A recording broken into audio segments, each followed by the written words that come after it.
अच्छा जी, अब हम अपने अगले टॉपिक की तरफ मूव करते हैं, विच इज़ लोकल स्टोरेज। ठीक है जी। लोकल स्टोरेज वैसे HTML5 के बाद आई है, पहले नहीं होती थी, ब्राउज़र्स में अभी इंटीग्रेट हुई है और ये बड़ी क्या कहते हैं, काफ़ी ज़्यादा यूज़ होती है, काफ़ी ज़्यादा हेल्पफुल होती है ये। लोकल स्टोरेज बेसिकली आपको हेल्प करती है, एक डेटा मेंटेन करने के लिए आपको स्पेस प्रोवाइड करती है।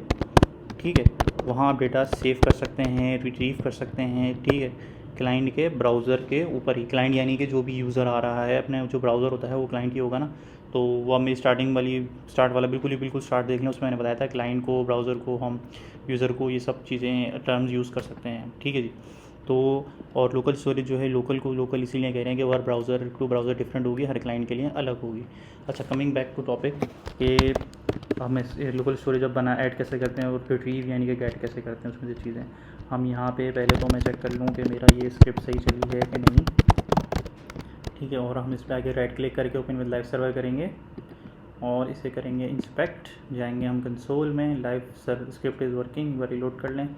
अच्छा जी, तो लोकल स्टोरेज बेसिकली शॉर्ट में मैं आपको बोलूँगा कि मैं आपको दिखा देता हूँ लोकल स्टोरेज कहाँ होती है।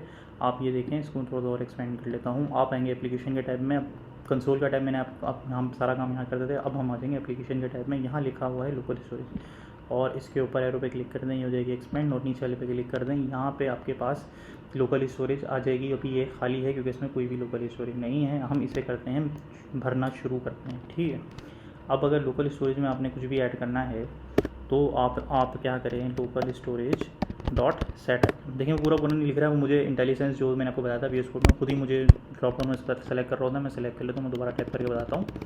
मैं लिखूँगा LO, मुझे खुद ही आना शुरू हो गया ना, वरना मैं कुछ और लिखूँगा, लिखता रहूँगा जब तक लोकल स्टोरेज रहेगा। मैं एंटर कर दूँगा, डॉट लिखा, और मुझे डॉट्स के साथ जो भी मेथड होते हैं वो सारे आ रहे हैं। मुझे यहाँ पे था, मैंने S लिखा तो खाली S वाले आ रहे हैं। मैंने साइड आइटम मुझे यूज़ करना था, वो कर लिया। अब मुझे सेट करना है किसी का नाम, मुझे अपना नाम सेट करना है, अवेश अली। तो इससे क्या हुआ, मेरी UI पे कोई फ़र्क नहीं पड़ा, लेकिन यहाँ पे देखें एक नेम है की और वैल्यू है उसकी अवेश अली। ठीक है, तो क्या मैं और कुछ भी सेव कर सकता हूँ? जी बिल्कुल, यहाँ पे मैं सेव कर लेता हूँ जी प्रोफेशन, और हम यहाँ पे प्रोफेशन को क्या सेव करेंगे, यूट्यूबर। ठीक है, तो हमारा प्रोफेशन क्या हो गया है जी, save YouTuber, name Avesh Ali और प्रोफेशन आ गया है यूट्यूबर।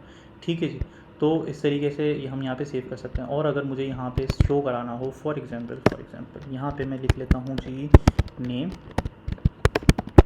और यहाँ पे मैं स्पैन के अंदर लिख लेता हूँ ID is equal to my name. ठीक है, और मैंने क्या सेव कराया है जी, प्रोफेशन, और यहाँ पे मैं प्रोफेशन भी लिख देता हूँ ID is equal to my profession. अब देखिए ये जो लोकल स्टोरेज से चीज़ें लानी है, अब यहाँ पे देखें कि स्पेस चाहिए, PR ऐड कर दें यहाँ पे। ठीक है, तो एक लाइन में चला गया, नेम मेरा यहाँ पे आना, प्रोफेशन यहाँ पर आना, ये वाले मुझे उठाने हैं। तो ये मैं कैसे करूँगा जी, मैं करूँगा local storage dot get item. और अगर मैं ऐसा करना चाहूँ कि मुझे खाली ये फंक्शन के क्लिक पे करवाना है, ठीक है, जब फंक्शन पे क्लिक हो तो फिर वो खाली फिल हो, पहले फिल ना हो। ठीक है ना, फिल अबव। ठीक है, ये फिल सिर्फ इस बटन के क्लिक होने पे फिल हो। तो मैं यहाँ पे ऑन क्लिक दे देता हूँ, फिल, फंक्शन का नाम लिख देते हैं। ठीक है, और यहाँ फंक्शन बना लेते हैं। फंक्शन कैसे बनेगा जी, हम लिखेंगे फंक्शन का नाम, ब्रैकेट ओपन क्लोज, और हम यहाँ लिखेंगे जी local storage dot get item, और यहाँ पे हम लिख देंगे एक नेम।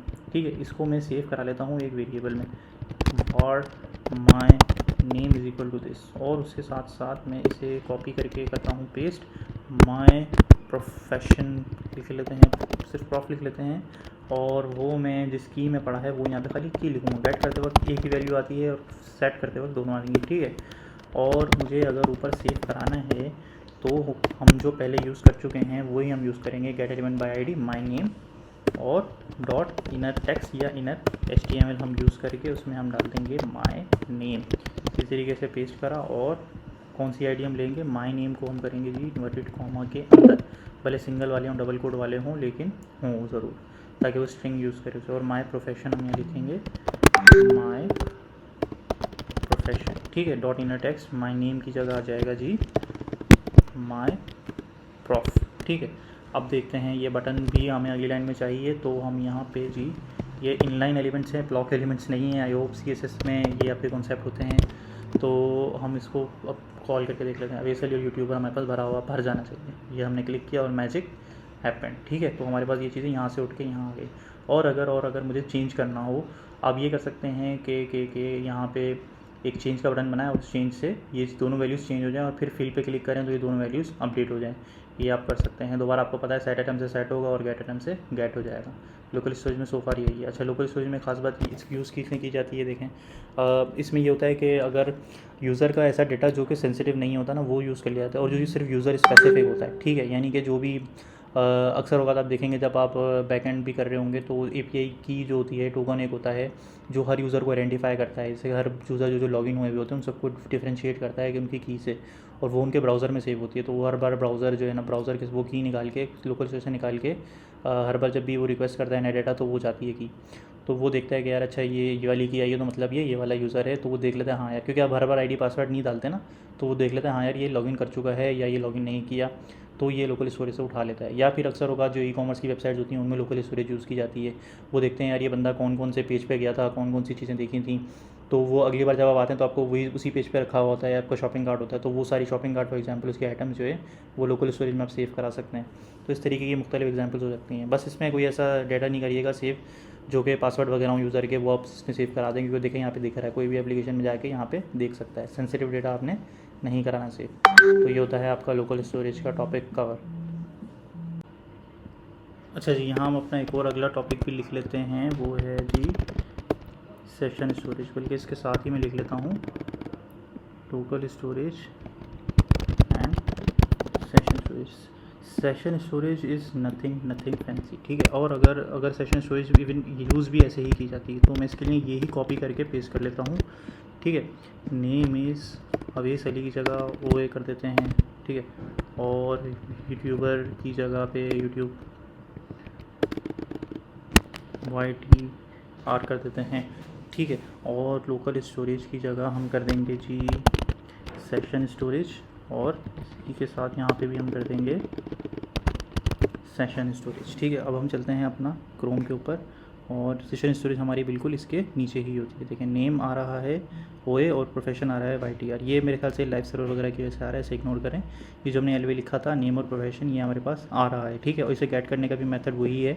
आप लिख देंगे गेट आइटम, नेम लिखेंगे, प्रोफेशन लिखेंगे, वो आपके पास गेट हो जाएगा। ठीक है, और अगर मैं चाहूँ, आप ये कर सकते हैं कि फिल की जगह एक फिल फ्रॉम सेशन स्टोरेज कर लें, और फिल फ्रॉम सेशन स्टोरेज पे क्लिक हो, एक और बटन बनाएं आप, और एक और बटन बनाएं और उस पर fill from social storage session storage कर दें। उस पर क्लिक हो तो यहाँ पे सेशन स्टोरेज वाला डेटा आ जाए, और अगर इस पर क्लिक हो फिल अबव पे तो लोकल स्टोरेज वाला डेटा आ जाए। अच्छा, तो फिर दोनों में फ़र्क क्या है? दोनों अगर यही काम करिए ट्रेस करने हैं, दोनों में सिर्फ इतना फ़र्क है कि एक जो है हमारा ब्राउज़र क्लोज़ हो जाएगा तो उसका डेटा भी चला जाता है, और वो है सेशन स्टोरेज। लेकिन लोकल स्टोरेज जो है वो हमारा अगर ब्राउज़र बंद भी हो जाए उसके बाद दोबारा ओपन करें तो वो मेंटेन रहता है। ठीक है, तो अक्सर औकात होता है लॉगिन करने की, अगर आपने अक्सर वेबसाइट पे देखा होगा यार ब्राउज़र बंद करके ओपन करते हैं तो बोलता है यार आप लॉग आउट हो चुके हैं, दोबारा लॉगिन करें। अक्सर ऐसी सेंसिटिव वेबसाइट्स होती हैं तो वहाँ पे वो मेक श्योर करते हैं कि यार कोई बंदा ऐसा नहीं है, ऐसा तो नहीं है कि वो उसने वो दोबारा, जैसे बैंकिंग की साइट्स होती हैं वो आप एक बार ब्राउज़र बंद कर देते हैं तो दोबारा लॉगिन करवाता है वो। ठीक है, और कुछ तो ये सब कैसे होता है, वो लोकल स्टोरेज, वो सेशन स्टोरेज के अंदर होता है। तो उनकी जो मेंटेन किया होता है उन्होंने कि आपने ऑथराइज़ कर चुके थे तो वो डेटा उड़ा देता है सेशन स्टोरेज से, और खुद ही जब ब्राउज़र बंद होता है उनका। और लोकल स्टोरेज में जैसे अगर आप फेसबुक वगैरह पे यूज़ करते हैं तो ब्राउज़र बंद करके दोबारा भी खोलते हैं तो आप लॉगिन कर पाते हैं, तो वो डेटा आपका किस में सेव होता है, वो लोकल स्टोरेज में सेव होता है। तो ये था डिफरेंस लोकल स्टोरेज और सेशन स्टोरेज में। बाकी काम करने का तरीका दोनों में सेम ही है, सेट आइटम और गेट आइटम के थ्रू।